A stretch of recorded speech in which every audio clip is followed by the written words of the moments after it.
Sveiki, krepšinio gerbėjai, esu komentatorius Vaidas Čeponis. Kągi, aišku, labai liūdna, kad mūsų krepšinio salės rinktinė nepateko olimpinės žaidynės, bet olimpiadoje kovos mūsų 3x3 rinktinė ir tikėsimės, jog šios rinktinės žaidėjai galbūt nepadaugins ugninio vandens, kaip nutiko galbūt kai kuriems salės komandos žaidėjams. Kągi, o jūs kviečiu atspėti, kelintą vietą mūsų rinktinė užims pirmajame etape. Dviems laimingiesiems įteiksime marškinėlius. Jeigu atspėsite daugiau, tada bus traukiami burtai. Štai, kasgi nenorėtų gauti tokių marškinėlių su mano dailiu veideliu, su tokiu atvaizdu. Na, o jums reikia prenumeruoti būtinai mano YouTube kanalą, tik tada galėsite spėlioti. Sėkmės! Kągi, lietuvių laukia pirmas ir labai rimtas mūšis su Latvijos rinktine, kuri yra olimpinė čempionė, bet dabar Latvija yra silpnesni. Perpus pasikeitė komanda, ją papildė Zigmaras Raimo, buvęs Pasvalio Pieno žvaigždžių, galingas vidurio puolėjas, galbūt bus nelengva Aurelijui Pukeliui. Latvija yra labai kovinga komanda, bet mes esame juos jau įveikę ir reikės atakuoti Raimo, manau, žaidžiant pick and rollą, jis lėtas centras, nuojauta kužda, kad mes laimėsim po atkaklios kovos maždaug 2 taškais. Kitas mūsų mačas prieš Prancūziją aikštės šeimininkus, tai viena silpnesnių komandų turnyre, bet aišku bus gausiai palaikomi žiūrovų. Prancūzija yra tik 6 pasaulinėme reitinge, labai aukšta komanda, 3 žaidėjai, aukštesni yra 2 metrai, kaip ir Latvija neturi ryškaus lyderio, nėra atletiška komanda, kaip tarkim Prancūzijos salės rinktinė, ir čia manau, kad gana užtikrintai įveiksime prancūzus maždaug 4-5 taškais. Trečioji dvikova prieš Lenkiją, tai silpniausia, manau, turnyro komanda, neseniai Lenkus užtikrintai nugalėjome ir tada patekome į olimpiadą.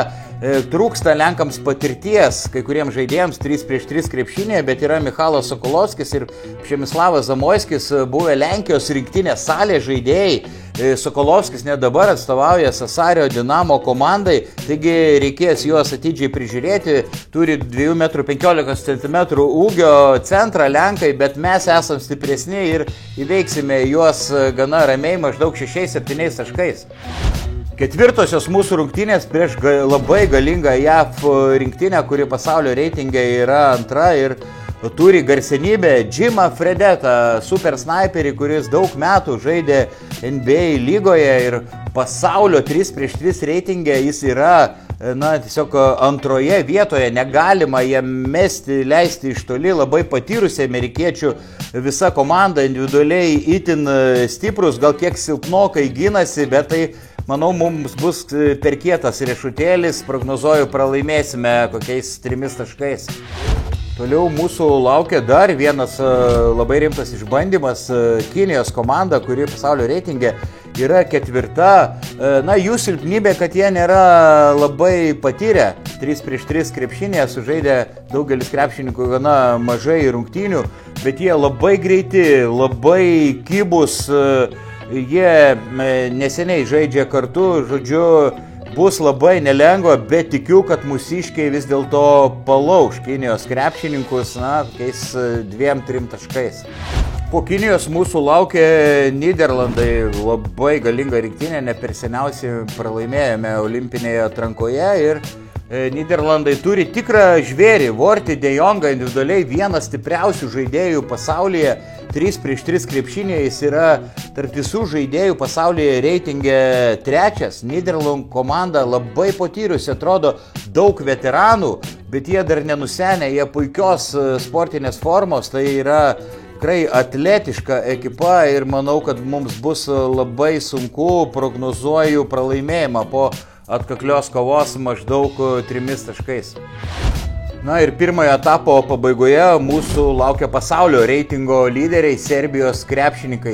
Tai vienintelė komanda iš olimpiadoje dalyvaujančių rinktinių, kurios nepavyko įveikti lietuviams. Serbai labai ilgai žaidžia kartu, labai susižaidė ir turi individualiai stipriausią turbūt žaidėją pasaulyje Strahinija Stojačičių, kuris yra pirmas visame pasaulio reitinge. bus be galo sunku, spėju, kad pralaimėsime, maždaug 5 taškais. Nors pirmajame etape prognozuoju ne vieną pralaimėjimą lietuviams, tačiau vis dėlto išlieku optimistas.